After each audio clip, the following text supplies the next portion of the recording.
Hey guys, Zach with GI Tactical, and today we're going to talk about the Lancer Tactical Gen 2 series of airsoft guns.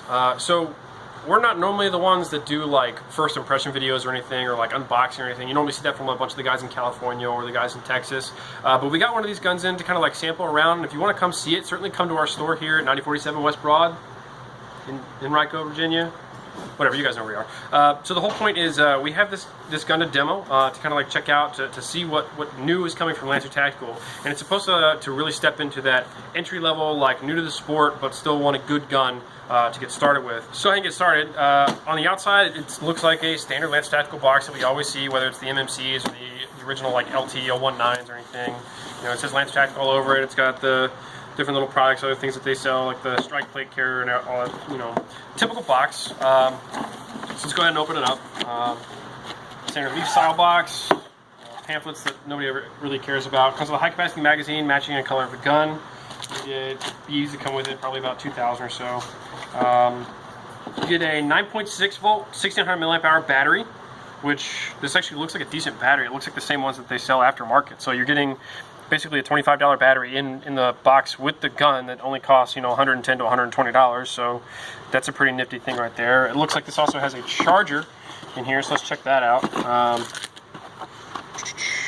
So a charger indicator light will turn off when battery is fully charged. So that's decent at least. Might not be such a bad thing. At least you'll know when the battery is fully charged. So that's where the charger indicator light is going to be. So that'll probably flip from red to green or just turn off completely. It charges at 0.5 amps, so that'll probably take about 3.5 hours to charge your battery up fully, depending on how the charge is going, depending on what it's pulling from current from the wall. So probably you'll still want to get a better charger if you want to charge your battery faster or keep the gun running longer. So let's just look at the gun, because I mean that's what everybody wants to see. It's not plastic, so that's a big plus. This is it's a pretty sturdy nylon polymer. It seems to be on par with the bunch of other like entry-level guns that we've been selling in store, whether it be like the G&G or the classic Army guns. I mean, it certainly has the faux key mod rail, so you can't put it on the angles here, but you still can put it on the sides. You get a couple rails with it, so it looks like some 2 and 3 inch rail sections. Flip-up sights. Whoop, whoop. There we go. So they're kind of stiff actually. So that's pretty sturdy. At least you can rely on that. Large peephole in the rear. You can flip up for a smaller peephole if you want. If you want to zero in some of those shots. It's a neat little added piece. You can actually, looks like you can actually dial in the front sight, so that's kind of cool too. So this little notice detail. Oh no, that's neat. So the charging handle actually looks like one of the modified charging handles.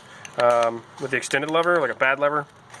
I don't know, this is what I run on my real ARs, so I can actually just grab up with one hand. Lots of little red internals, rotary style hop up, so that's a plus. Everybody loves rotary style hop ups. Full metal gearbox. I know that this comes with XYT gears. It's a quick change spring. These should be shooting like 375 feet per second is what they're recorded to be at. This is the 14.5 inch version. It looks like there's a 2-piece barrel on the inside of there, so that might be like how they changed or they brought the price down a little bit. Now you don't really need to worry about 2-piece barrels. This actually looks like it has 4 or 3 grub screws. Yeah, it's got 3 grub screws holding it in place, so it looks like there's some glue around that as well. So that's a positive. So easy adjustment on the stock. That could be a polymer, or it could be metal. It's probably a polymer buffer too. There's a seam line down the middle of it. So I mean, this is a very lightweight gun. We're just gonna have to get used to that patch being in the way. Just pulling the stock off. That's easy enough.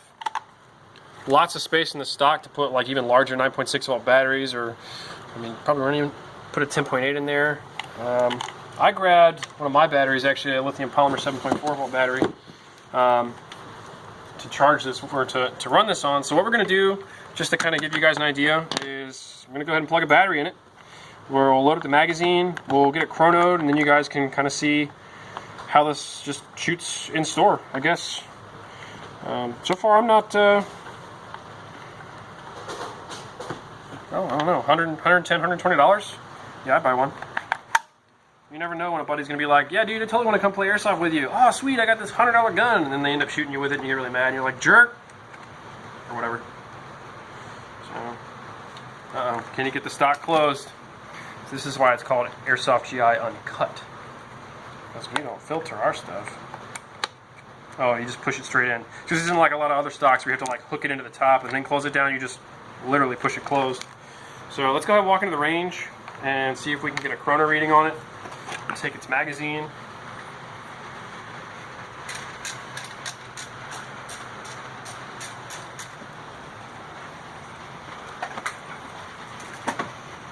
We're going to load the mag up. Get real close.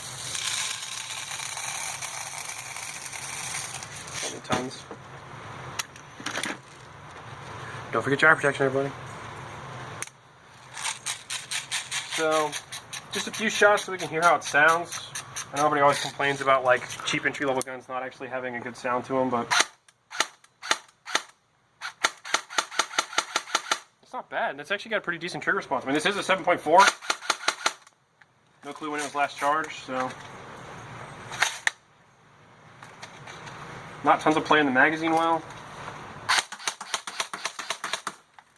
That's hitting hard. Okay, so let's see. So it's supposed to be shooting 375 feet per second, so let's find out.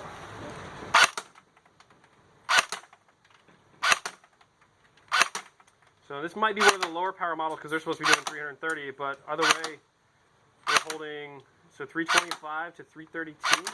There's 323, 328. We're still holding consistent.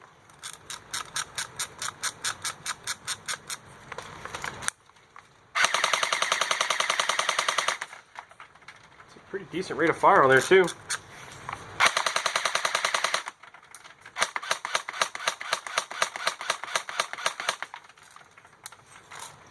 Not bad. I mean, we are looking at a $110 to $120 gun. So, by all stretch of the imagination here, this is not a bad rifle. I mean, again, we're looking at a gun that already has a gearbox with XYT gears, which are pretty strong gears. We've known those to stand up to M130 springs. It's a full metal rack on the piston, which is, you know, more than what a lot of people get with some of their premium high-end guns. Flip-up sights are already included. They're pretty strong flip-up sights, certainly lock decently in place. You already get rails with this version.